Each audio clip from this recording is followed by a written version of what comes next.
Muy bien, vamos a prender una pipa con tabaco Virginia y vamos a tomar un buen café para comenzar esta nueva sección. El papado bajo la sombra de Francia. Es de absoluta necesidad para la salvación que todas las criaturas humanas estén bajo el pontífice romano. Esto lo dijo Bonifacio VIII.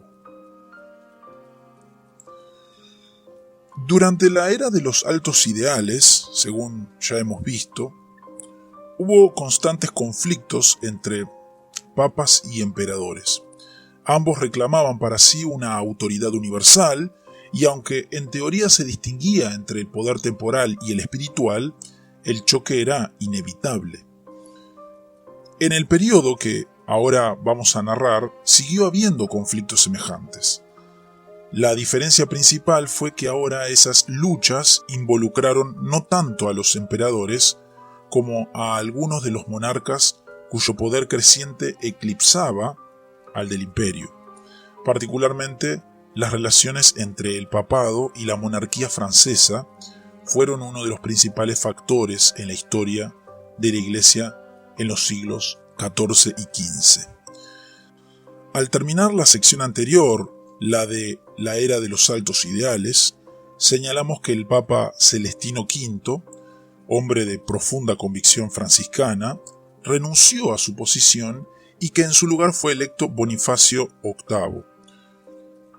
Benedetto Gaetani, que así se llamaba originalmente el nuevo Papa, era un hombre de carácter opuesto al de Celestino.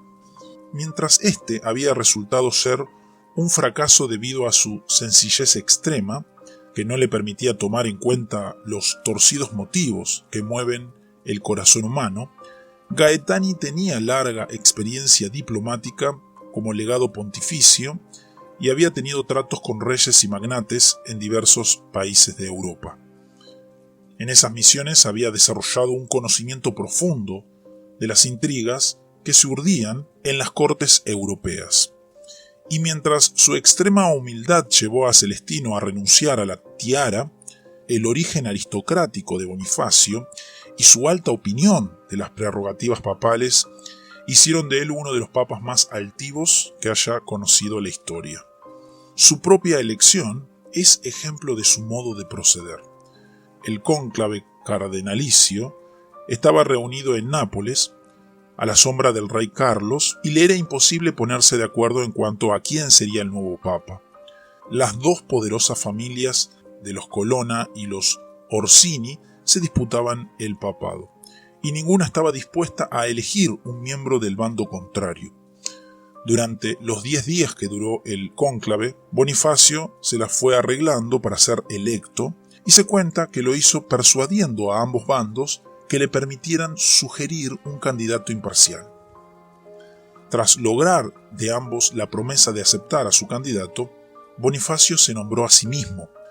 Quedaba todavía la cuestión de si Carlos lo aceptaría como papa, pues ese rey había dado muestras de querer tener un instrumento dócil en la Santa Sede, y era de todo sabido que Benedetto Gaetani tenía un carácter altanero e independiente. Pero, como hábil diplomático, Bonifacio convenció a Carlos de que le convenía tener en Roma no un títere, sino un papa poderoso que fuera su aliado. Además, parece que Bonifacio le ofreció a Carlos apoyar su lucha para apoderarse de Sicilia, que estaba en manos de la Casa de Aragón. La elección de Bonifacio no fue del agrado de todos. El ideal franciscano, con sus profundos elementos bíblicos, ejercía gran atracción sobre los corazones de la época. Entre las clases pobres, la elección de Celestino V había parecido ser la promesa de que por fin la Iglesia dejaría de servir los intereses de los ricos y poderosos. Entre los monjes más entusiastas, se llegó hasta a pensar que con aquella elección se había inaugurado la era del espíritu, profetizada por Joaquín de Fiore. Aunque todo parece indicar que la renuncia de Celestino fue totalmente voluntaria, surgida de su profunda humildad y sencillez franciscanas, Pronto corrieron rumores de que Bonifacio lo había obligado a renunciar para apoderarse así de la silla papal. Además, aunque su renuncia hubiese sido voluntaria, algunos de sus partidarios arguían que entre las prerrogativas papales no se contaba la de abdicar, hecho sin precedente en toda la historia de la Iglesia, y que por tanto la renuncia de Celestino no era válida y el monje franciscano, aun en contra de su voluntad, seguía siendo el papa legítimo. Este movimiento celestinista se mezcló pronto con el de los franciscanos extremos o fraticelli, y entrambos convencieron a muchos de que Bonifacio era un usurpador y un hombre indigno de ocupar el trono de San Pedro. Cuando poco tiempo después Celestino murió, la oposición perdió el argumento de que había otro papa legítimo, pero no dejó de hacer circular noticias, probablemente falsas o al menos exageradas, en el sentido de que la muerte de Celestino se había debido al maltrato que había recibido por orden de Bonifacio. A pesar de tales corrientes de oposición, los primeros años del pontificado de Bonifacio contribuyeron a afianzar su concepto de la autoridad del Papa. El nuevo pontífice creía firmemente que el Papa era superior a todos los soberanos de la tierra, y entre sus tareas estaba la de establecer la paz entre esos soberanos. Según él mismo le señaló más tarde al rey de Francia, si el emperador Teodosio se humilló ante Ambrosio, el arzobispo de Milán, ¿cuánto más no ha de humillarse un rey cualquiera, que es menos que un emperador, ante un papa, que es mucho más que un arzobispo? Por esas razones, Bonifacio se sentía llamado a pacificar a Italia, constantemente sacudida por guerras internas. Su política italiana fracasó solo en su intento de cumplir la promesa de colocar al rey de Nápoles sobre el trono de Sicilia. Por lo demás, los principales enemigos del nuevo papa en Italia fueron aplastados. Los Colonna, enemigos acérrimos de Bonifacio a partir de su elección, perdieron casi todas sus posesiones y se vieron obligados a partir al exilio. Esto lo logró Bonifacio convocando a una cruzada que, con los recursos de los Orsini, tomó todos los castillos y plazas fuertes de los Colonna. A pesar del resentimiento que esto causó entre muchos, casi toda Italia parecía acatar las instrucciones del Papa. También en el imperio hizo valer Bonifacio su autoridad cuando el inepto emperador Adolfo de Nassau fue depuesto por un grupo de nobles, quienes eligieron en su lugar a Alberto de Austria. Poco después, cerca de Worms, los dos rivales se enfrentaron en el campo de batalla y Adolfo de Nassau fue muerto. Bonifacio consideró todo esto un doble crimen de rebelión y regicidio y se negó a ratificar la elección de Alberto o a coronarlo emperador. Durante los primeros años del pontificado de Bonifacio, Alberto pudo hacer poco contra él y se vio obligado a tratar de reconciliarse con un enemigo al parecer poderosísimo. Pero Bonifacio se mostraba inflexible en lo que decía ser la causa de la justicia. Sin embargo, la principal preocupación política del nuevo papa fue la reconciliación entre Francia e Inglaterra. Sus esfuerzos, en ese sentido, se vieron al principio coronados con su más alto triunfo, mas a la postre fueron la causa de su caída. Cuando Bonifacio, electo en 1294, mucho antes de la Guerra de los 100 Años que hemos narrado anteriormente, Francia e Inglaterra estaban a punto de declararse la guerra. Mediante un subterfugio, el rey de Francia, Felipe IV el Hermoso, se había apoderado de la Guayena, propiedad hereditaria de Eduardo I de Inglaterra. En respuesta, este último, que en sus posesiones francesas era vasallo de Felipe, se declaró en rebeldía y apoyó económicamente a Adolfo de Nassau y al conde de Flandes, enemigos de Felipe. Por su parte, el rey de Francia le prestó ayuda a la resistencia que los escoceses le oponían a Eduardo. En tales circunstancias, Bonifacio envió sus legados a la corte de Inglaterra con el fin de obligar a Eduardo a establecer negociaciones con Felipe. Cuando Eduardo puso reparos, el Papa sencillamente les ordenó a ambos soberanos que observaran un armisticio, primero de 1 año y luego de 3. A Adolfo de Nassau, que todavía reinaba y era aliado de Eduardo, Bonifacio le envió órdenes semejantes. Pero tanto Eduardo como Felipe continuaron sus preparativos bélicos sin prestarle gran atención al mandato papal. En vista del poco caso que los monarcas le hacían, Bonifacio decidió obstaculizar sus empresas. Tanto Eduardo como Felipe tenían necesidad de amplios fondos para cubrir los gastos de sus campañas militares y para comprar el apoyo de sus aliados. En ambos reinos existía la ficción de que las propiedades eclesiásticas estaban exentas de impuestos. Pero tanto en Inglaterra como en Francia la corona había descubierto modos de burlar esa norma, por lo general exigiendo contribuciones voluntarias del clero. Tales contribuciones se hacían mucho más necesarias ante la amenaza de guerra, pero al mismo tiempo le resultaba odiosas al clero, que se veía despojado de uno de sus más preciados privilegios. Luego, en un intento de proteger las propiedades de la Iglesia, ganarse la simpatía del clero y obstaculizar la política bélica de Eduardo y Felipe, Bonifacio promulgó en 1296 la bula Clericis Laicos, que citamos a continuación. Los tiempos antiguos muestran que los laicos siempre han sido enemigos del clero, y la experiencia de los tiempos presentes lo confirma, pues los laicos, insatisfechos con sus limitaciones, pretenden alcanzar lo que les está prohibido y se dedican abiertamente a buscar ganancias que les son ilícitas. No admiten prudentemente que les es negado todo dominio sobre el clero, así como sobre toda persona eclesiástica y sus propiedades, sino que les imponen cargas onerosas a los prelados, a las iglesias y a las personas eclesiásticas. Y nos duele decirlo, ciertos prelados y personas eclesiásticas, temiendo más a la soberanía temporal que a la eclesiástica, admiten tales abusos.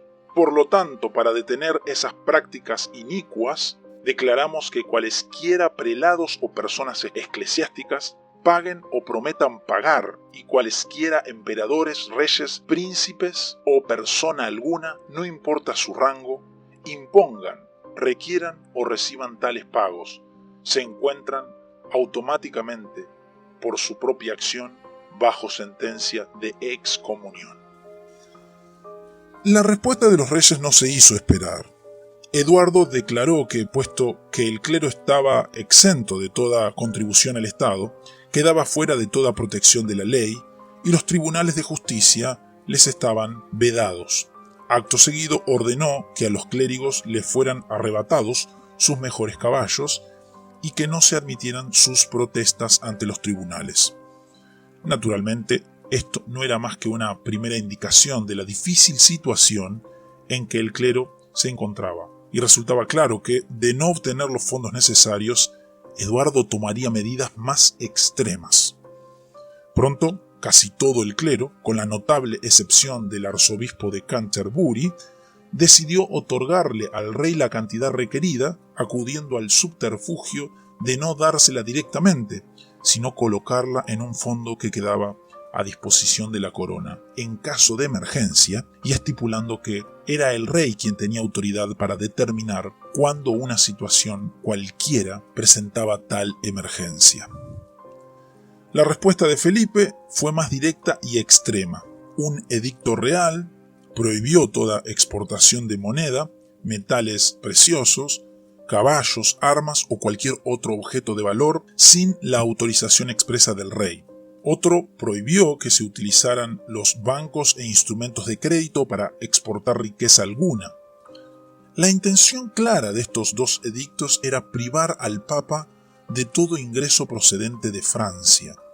Pero el rey se aseguró de dictar medidas, al parecer generales, que colocaban en sus propias manos la decisión con respecto a toda exportación, y que por tanto podían ser aplicadas o no según la conveniencia del momento. En esto se dejaba llevar por dos de sus principales consejeros, que se contaban entre los más distinguidos juristas de la época: Pedro Flote y Guillermo de Nogaret. El resultado fue una larga y complicada correspondencia entre ambas partes, en la que tanto el rey como el papa, al tiempo que se amenazaban mutuamente y en términos generales, se expresaban ambiguamente en lo concreto. Ambos sabían que tenían enemigos poderosos y no querían llegar a una ruptura abierta y definitiva. Entretanto, la guerra proseguía y ninguno de los dos bandos lograba ventajas decisivas, y tanto Eduardo como Felipe se encontraban carentes de recursos para continuar la acción. Fue esto lo que a la postre les llevó a aceptar la mediación de Bonifacio, cuyo armisticio ambos habían violado. Aún entonces, Felipe insistió en que aceptaba la mediación de la persona privada Benedetto Gaetani y no del Papa.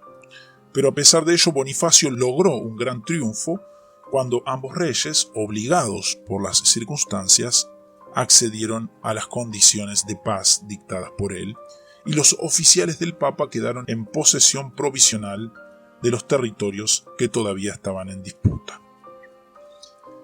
Mientras todo esto sucedía, Bonifacio tenía también la satisfacción de ver a Escocia declararse feudo suyo. Ante la invasión de los ingleses, los escoceses no tuvieron otro recurso que apelar a sus propias armas y a la protección del papado. Como base para solicitar esa protección, declararon que desde tiempos antiquísimos Escocia había sido feudataria de la Santa Sede. Bonifacio respondió ordenándole a Eduardo que desistiera en su empeño de apoderarse de Escocia, pues ese país le pertenecía al papado. Aunque Eduardo no le prestó gran atención al mandato pontificio, Bonifacio vio en la actitud de los escoceses una prueba más de la alta dignidad del papado. Se acercaba entonces el año 1300 y Bonifacio proclamó un gran jubileo eclesiástico, prometiéndoles indulgencia plenaria a quienes visitaran el sepulcro de San Pedro. Roma se vio inundada de peregrinos que acudían a rendirle homenaje, no solo a San Pedro, sino también a su sucesor, que parecía ser la figura cimera de Europa. Pero el entusiasmo del jubileo no duró largo tiempo y pronto comenzó el ocaso del gran papa. Sus relaciones con Felipe el Hermoso se volvieron cada vez más tirantes. El rey de Francia tomó posesión de varias tierras eclesiásticas, le prestó refugio en su corte a Sciarra Colonna, el más temible miembro de esa familia enemiga del Papa, y le ofreció la mano de su propia hermana al emperador Alberto de Asturia, a quien Bonifacio había declarado usurpador y regicida. Pedro Flote, enviado como embajador francés a Roma, le pareció ofensivo al Papa, y la misma opinión tuvo Felipe del legado papal, a quien después hizo arrestar mediante una maniobra legal. Las cartas y bulas de ambos potentados se volvieron cada vez más agrias hasta que, a principios de 1302, una bula papal fue quemada en presencia del rey. Ese mismo año Felipe convocó a los Estados Generales, el Parlamento francés, en los que por primera vez tuvo representación, además de los dos estados tradicionales de la nobleza y el clero, el tercer estado de la burguesía. Estos Estados Generales enviaron varias comunicaciones a Roma en defensa del rey. La respuesta de Bonifacio fue la famosa bula Unam Sanctam, que hemos citado brevemente anteriormente, en la que se exponía la autoridad papal de un modo sin precedente.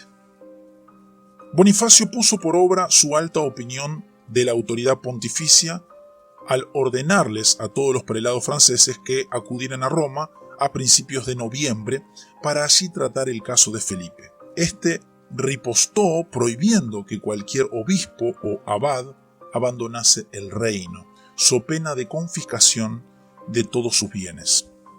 Además, se apresuró a hacer las paces con Eduardo. El Papa, por su parte, se olvidó de que, según él, Alberto de Asturia era un rebelde regicida y estableció alianza con él, al tiempo que les ordenaba a todos los príncipes alemanes que aceptaran el señorío de Alberto.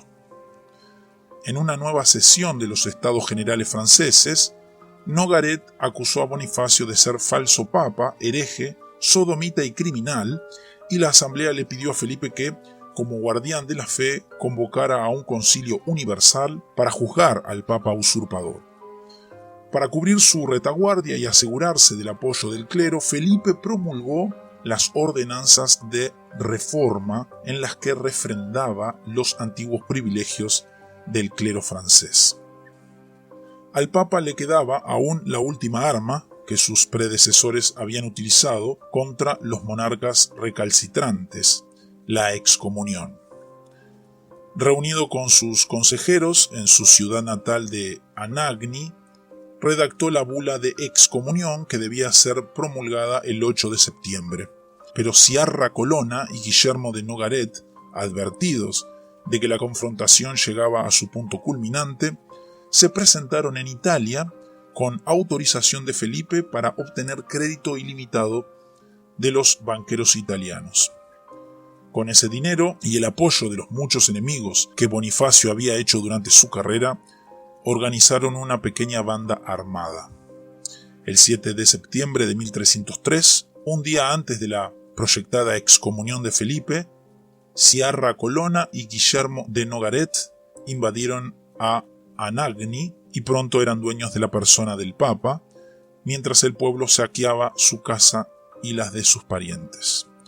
El propósito de los franceses era obligar a Bonifacio a abdicar, pero el anciano Papa se mostró firme y, respondiendo sencillamente que no abdicaría y que, si querían matarlo, aquí está mi cuello, aquí mi cabeza, Nogaret lo abofeteó y después lo humillaron obligándole a montar de espaldas en un caballo fogoso y paseándolo por la ciudad. Solo 2 cardenales, Pedro de España y Nicolás Boccassini, permanecieron firmes a través del tumulto. A la postre, Boccassini logró conmover al pueblo, que se sublevó, libertó al Papa y echó a los franceses y sus partidarios. Pero el mal estaba hecho. A su regreso a Roma, Bonifacio no pudo inspirar más que una sombra del respeto de que antes gozó. Alrededor de un mes más tarde murió. Aún después de su muerte, sus enemigos lo persiguieron, haciendo correr rumores de que se había suicidado, cuando todo parece indicar que murió serenamente, rodeado de sus seguidores más fieles. El momento era difícil para el papado, y los cardenales pronto eligieron papa a Boccassini, el mismo que había logrado devolverle la libertad a Bonifacio. Este papa, que tomó el nombre de Benito XI, era hombre de origen humilde y costumbres intachables, miembro de la Orden de Predicadores de Santo Domingo. Dado el período de Felipe el Hermoso, lo más sabio parecía ser seguir una política de reconciliación, y esto fue lo que intentó el nuevo papa. Les restauró a los Colonna las tierras que Bonifacio VIII les había quitado, comenzó a tratar de hacer las paces con Felipe el Hermoso y perdonó a todos los enemigos de Bonifacio, excepto Nogaret y Sciarra Colonna. Sin embargo, sus gestiones no tuvieron buen éxito. Los partidarios de Bonifacio se quejaban de las que parecían ser concesiones excesivas a quienes habían perpetrado graves crímenes contra el papado. Y los del bando contrario no se consideraban satisfechos con las medidas conciliatorias del pontífice.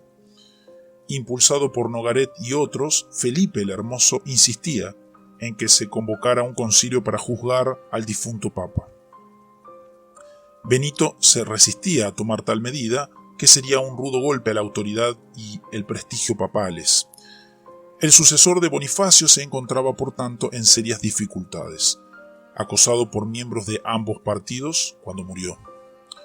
Pronto corrió el rumor de que había sido envenenado con unos higos que alguien le envió, y cada bando acusaba a sus contrincantes de haber cometido la nefanda acción. Sin embargo, el hecho de que Benito XI haya muerto envenenado nunca se comprobó. A la muerte de Benito, los cardenales no encontraban el modo de ponerse de acuerdo acerca de quién sería su sucesor. Por una parte, los partidarios de la buena memoria de Bonifacio, bajo la dirección del cardenal Matteo Rosso Orsini, insistían en que fuera electo alguien que siguiera la política del ultrajado pontífice. Frente a ellos, otro bando, encabezado por Napoleón Orsini, sobrino del anterior, se prestaba a los manejos del rey de Francia y buscaba el modo de hacer elegir un papa dócil. Tras largos meses de disputas, los cardenales lograron ponerse de acuerdo gracias a una artimaña de Napoleón Orsini y los suyos. Uno de los candidatos que el partido del otro Orsini había sugerido al principio de las negociaciones era Bertrand de Got, el arzobispo de Burdeos. Este había sido nombrado por Bonifacio y además Burdeos pertenecía en esa época a la corona inglesa. Por esas razones, Orsini el tío creía que Bertrand se opondría a los designios del rey de Francia. Pero en lo que duró el cónclave, el sobrino envió agentes a Burdeos y se aseguró de la adhesión del candidato propuesto originalmente por su tío. Entonces, mientras los defensores de la memoria de Bonifacio creían que sus contrincantes, vencidos por la resistencia, accedían a la elección de uno de sus candidatos, lo que en realidad estaba sucediendo era que ese candidato había cambiado de postura secretamente. Un papa electo, en tales circunstancias, no podía ser un modelo de firmeza y rectitud. De hecho, el pontificado de Clemente V, que así se llamó Bertrand de Got después de tomar la tiara papal, fue funesto para la Iglesia romana. Durante todo su reinado, este papa no visitó a Roma ni siquiera una vez. Al parecer, esto no se debió a una decisión tomada por él, sino sencillamente a su carácter indeciso, puesto que al rey de Francia le interesaba tener al papa cerca de él. Sus agentes hacían todo lo posible por postergar la partida del pontífice hacia Italia. Mes tras mes y año tras año, Clemente se paseó por Francia y sus cercanías sin acceder a las peticiones que le hacían los romanos, rogándole que viniera a su ciudad. Uno de los lugares donde pasó buena parte de su pontificado fue Aviñón, ciudad junto a la frontera francesa que era propiedad papal y donde sus sucesores fijaron después su residencia por largos años. La política de Clemente se puso de manifiesto en el primer nombramiento de cardenales, pues 9 de los 10 nombrados eran franceses. Durante todo su pontificado creó 24 cardenales y 23 de ellos eran franceses. Además, varios eran sus sobrinos o allegados, y con ello Clemente le dio gran auge al nepotismo, que sería una de las grandes lacras de la Iglesia hasta el siglo XVI. Sin embargo, fue sobre todo en lo referente a la memoria de Bonifacio y a la supresión de los templarios que Clemente se mostró instrumento dócil a los designios franceses. La cuestión de la memoria de Bonifacio era un arma poderosa en manos de los franceses, quienes sabían que el nuevo papa no podía permitir que se convocara un concilio para juzgar a su difunto predecesor. Por tanto, amenazándolo siempre con la posible convocatoria de tal concilio, los franceses obtuvieron de Clemente todo lo que deseaban en cuanto a la anulación de las decisiones de Bonifacio. Las bulas Clericis Laicos y Unam Sanctam fueron abrogadas, o al menos reinterpretadas, de tal modo que ya no decían lo que Bonifacio había deseado. Los colonna fueron restaurados a todas sus dignidades. Nogaret fue perdonado a condición de que en algún futuro impreciso fuese en peregrinación a Tierra Santa. Por fin, en una bula del 1311, Clemente declaraba que en lo que se refería a sus acciones contra Bonifacio, Felipe había actuado con un celo encomiable. Todas estas concesiones le fueron arrancadas al Papa, que había sido hecho arzobispo por el propio Bonifacio. Y le fueron arrancadas de tal modo que siempre parecía que los franceses, aunque tenían derecho a pedir más, estaban dispuestos a ceder en algunas de sus exigencias más extremas y que por tanto el Papa debía estar agradecido. El caso de los templarios fue todavía más bochornoso. Al terminar las cruzadas, la vieja orden había perdido la razón de su existencia. Pero en teoría al menos, los papas seguían predicando el ideal de la cruzada para reconquistar Tierra Santa. Luego, aunque en un sentido es cierto que la orden estaba destinada a desaparecer, no es menos cierto que el momento y el modo de su desaparición se debieron a la avaricia de Felipe el Hermoso y a la debilidad de Clemente. A través de los siglos, los templarios habían acumulado grandes riquezas y extensiones de terreno, pero una monarquía pujante como la francesa, los bienes y el poder de los templarios eran un obstáculo a su política centralizadora. En otras partes de Europa, otros monarcas daban muestras de sentimientos parecidos. Poco a poco, en parte gracias al apoyo de la burguesía, los reyes iban debilitando el poder que hasta entonces habían tenido los grandes señores feudales. Pero el caso de los templarios era distinto, pues, por ser una gran orden monástica, no se les podía someter directamente al poder temporal. Por ello se acudió al subterfugio de acusarlos de herejía e inmoralidad y forzar al débil Clemente V a suprimir la orden y disponer de sus bienes en provecho de la monarquía. Repentinamente y contra todo derecho de ley, los templarios que se hallaban en Francia fueron arrestados. Mediante el uso de torturas, se les obligó a confesar los más nefandos crímenes. Aunque muchos se negaron a traicionar a sus compañeros y soportaron valientemente los más crueles tormentos, a la postre se reunieron suficientes declaraciones para justificar la acción ilegal que el rey había tomado.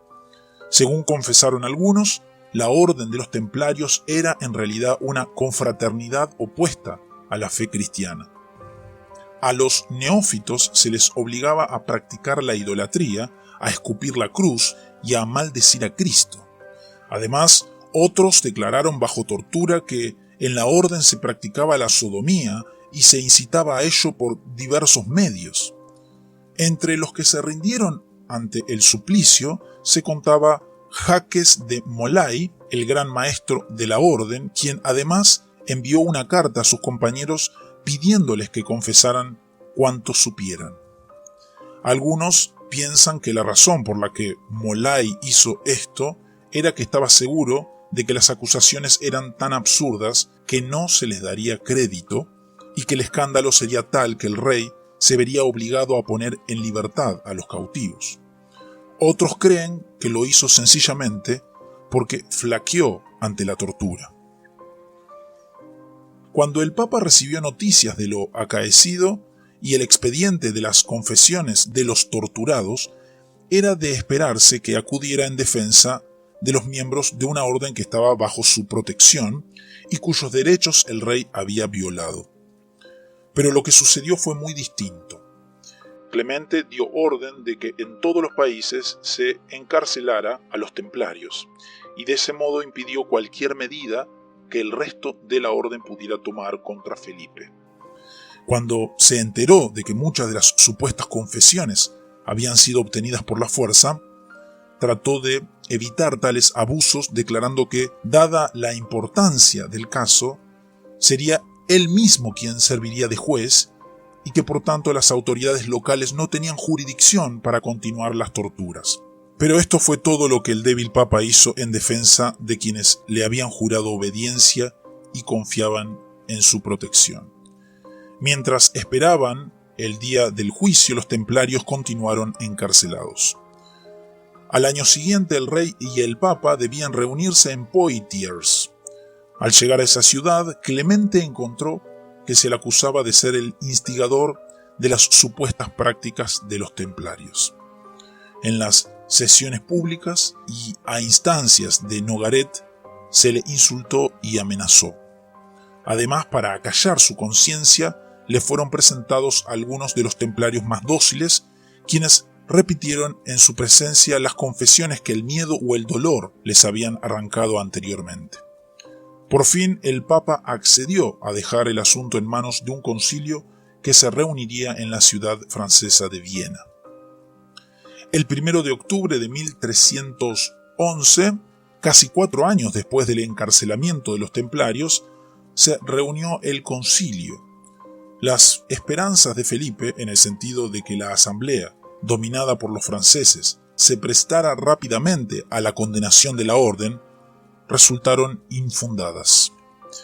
La comisión que el concilio nombró para ocuparse del asunto de los templarios insistía en la necesidad de escuchar la defensa de los acusados.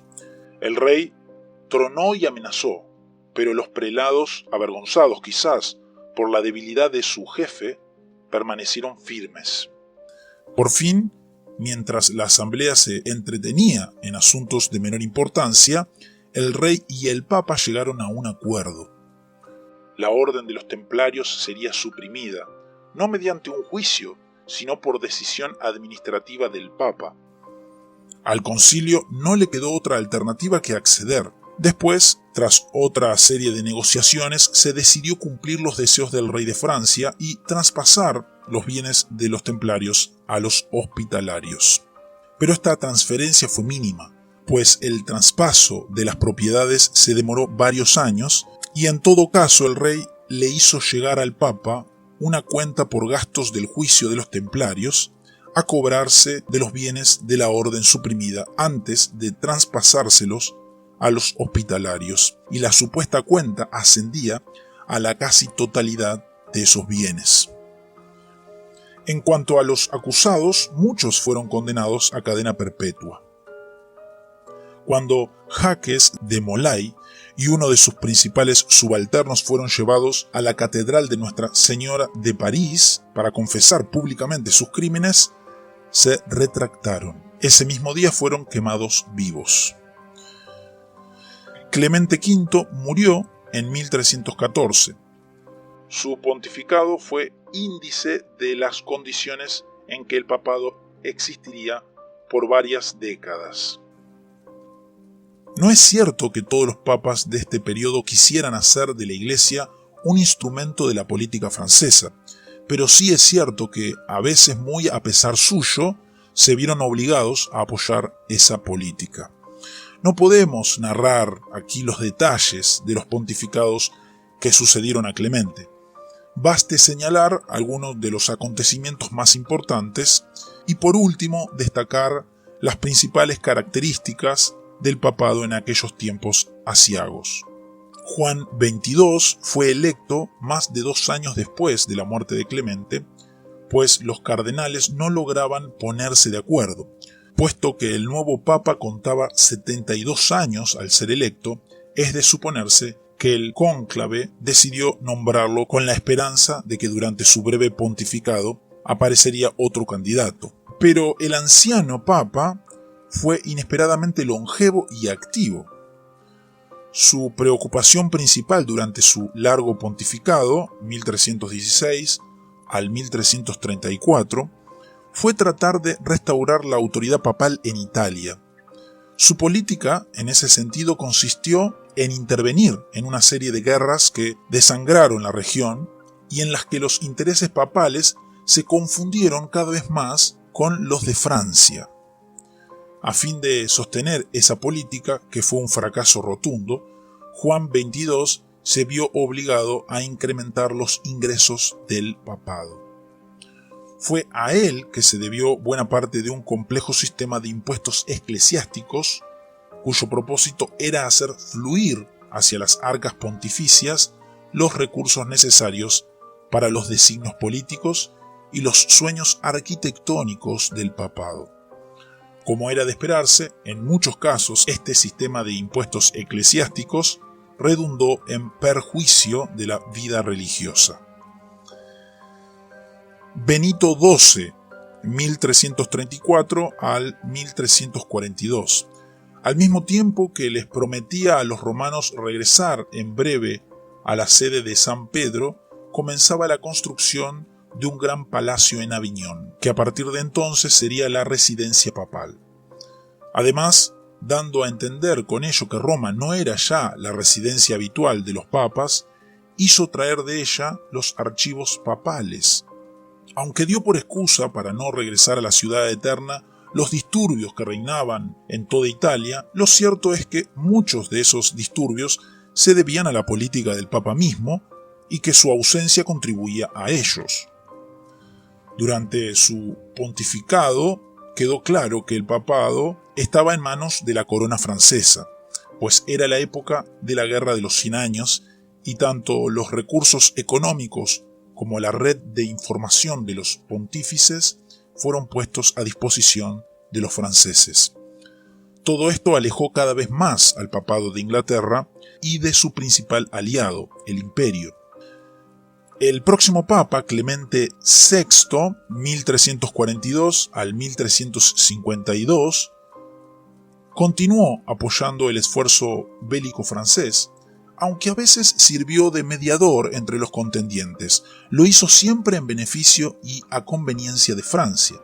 Además, fue él quien llevó a su punto culminante dos de las peores características del papado aviñonés: el nepotismo y el derroche excesivo de su corte, que no se distinguía de la de cualquier otro gran señor.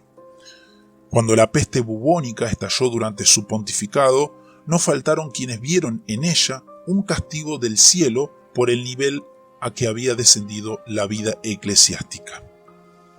Inocencio VI fue un papa relativamente bueno, sobre todo si se le compara con su predecesor inmediato. Siempre soñó con regresar a Roma y con ese propósito envió a Italia, como legado suyo, al cardenal Gil Álvarez de Albornoz.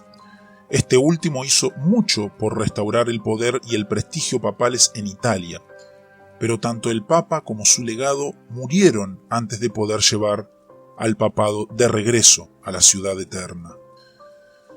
Urbano V, va de 1362 a 1370, era un hombre de profundas convicciones y rígida disciplina monástica. Su principal tarea fue simplificar la vida de la curia. Varios de los cortesanos papales de gustos más ostentosos fueron despedidos. El propio papa dio el ejemplo, negándose a deshacerse de su hábito monástico y ceñir las vistosas ropas que sus predecesores habían llevado. También fomentó el estudio y trató de reformar la vida eclesiástica.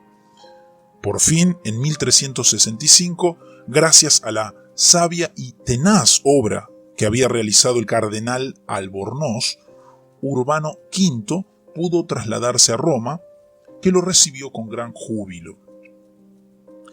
Pero el Santo Papa no tenía la sabiduría necesaria para enfrentarse a las complejidades políticas de la época.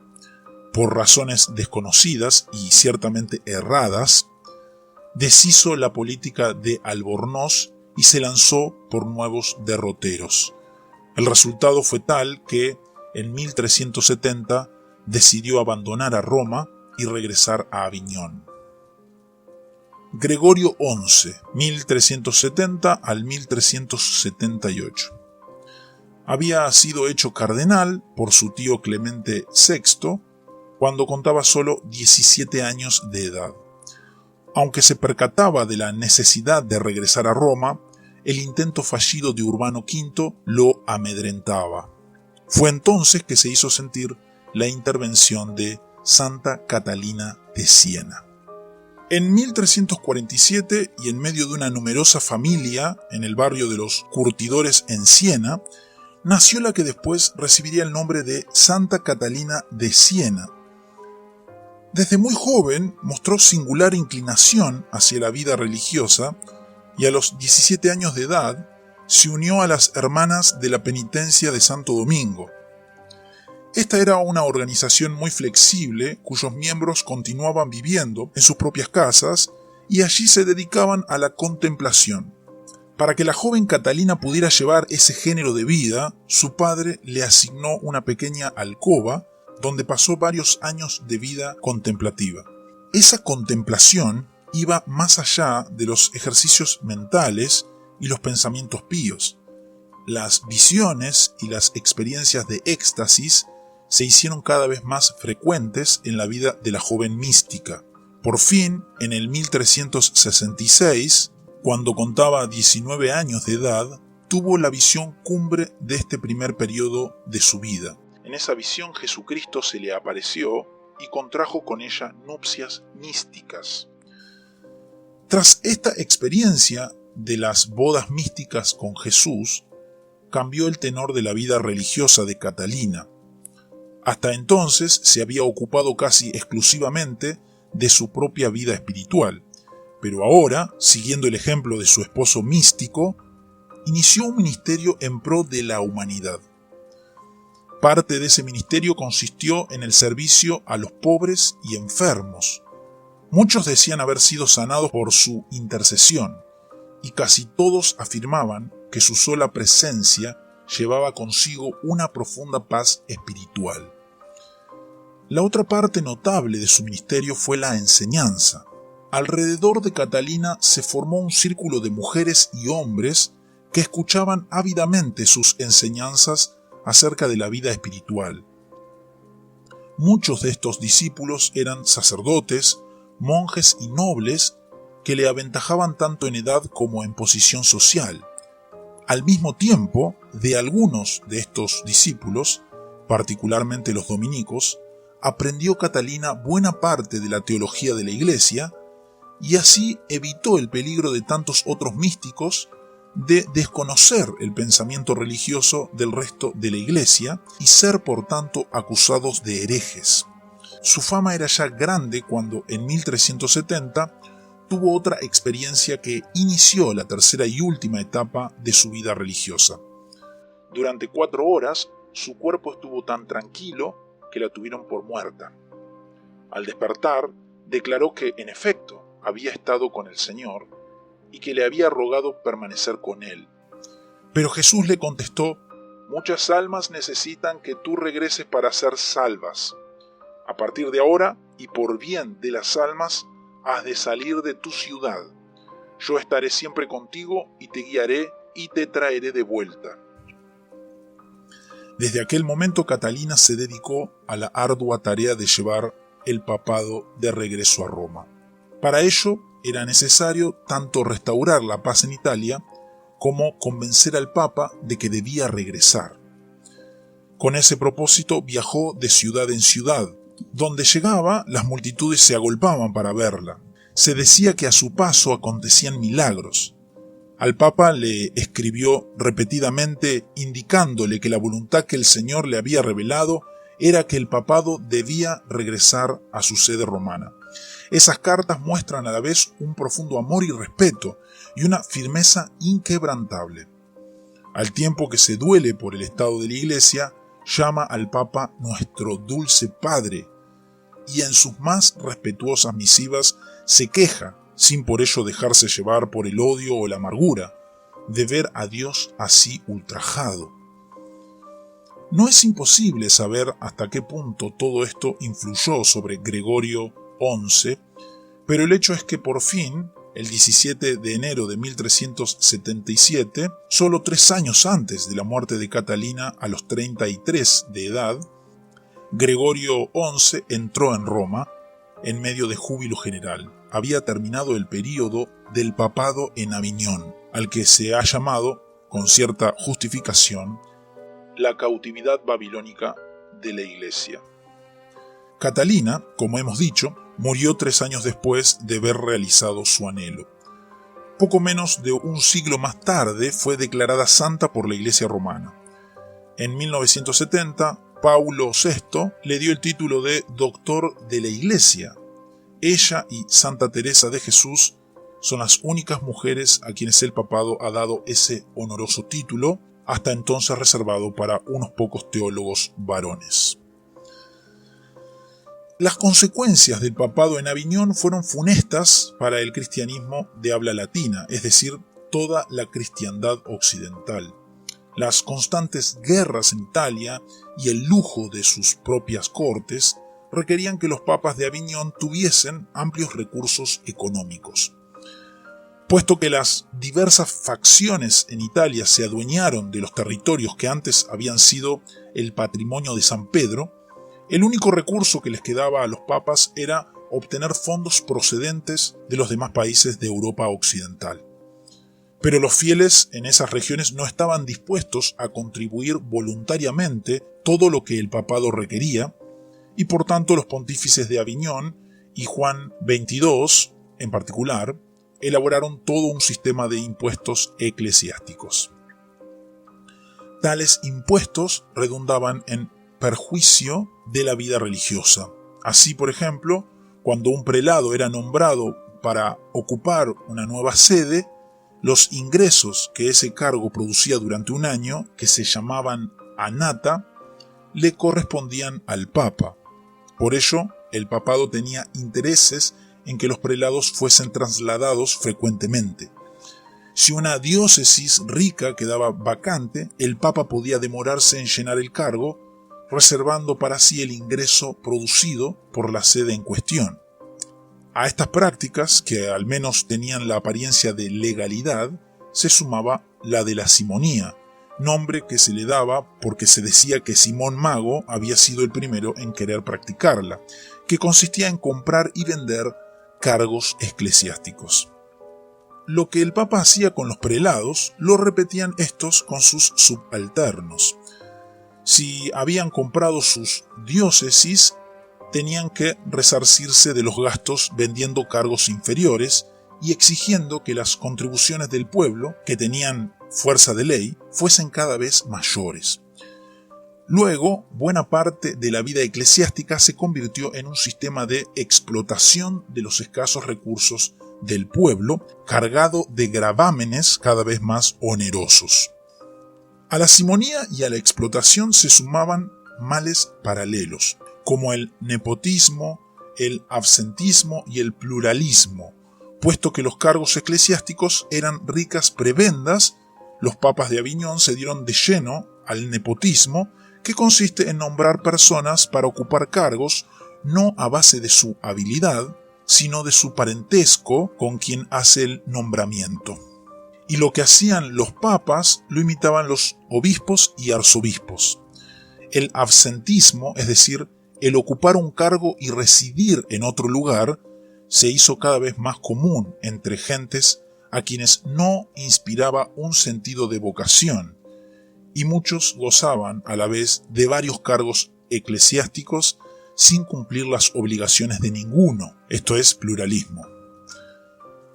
La estrecha alianza entre el papado y los intereses franceses, unida al creciente sentimiento nacionalista, contribuyeron a enemistar a buena parte de Europa con los papas.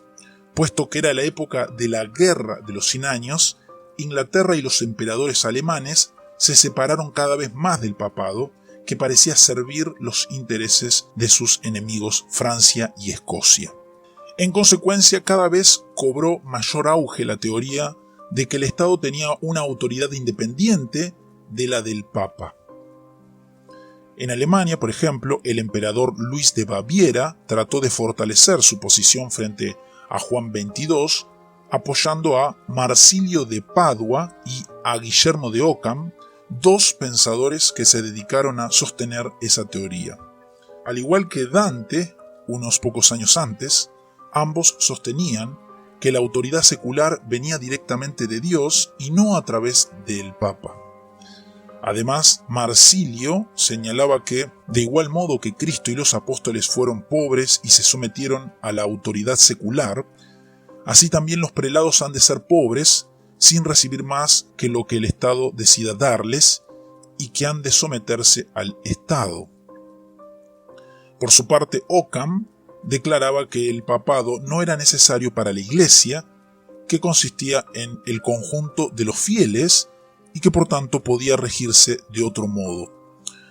Todo esto, así como el modo en que fue acogida la predicación de Catalina de Siena y de muchos otros como ella, nos da a entender que había un sentimiento profundo de insatisfacción con la Iglesia y sus dirigentes.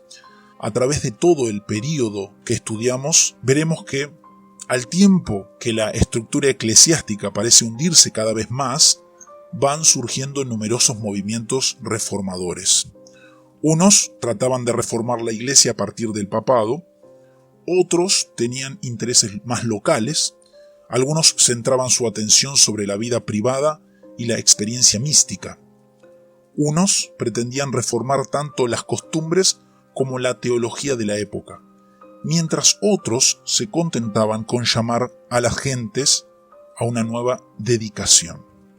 Fue una época en la que las tristes realidades dieron lugar a muchos y muy nobles sueños, pero fue también una época en la que casi todos esos sueños quedaron frustrados.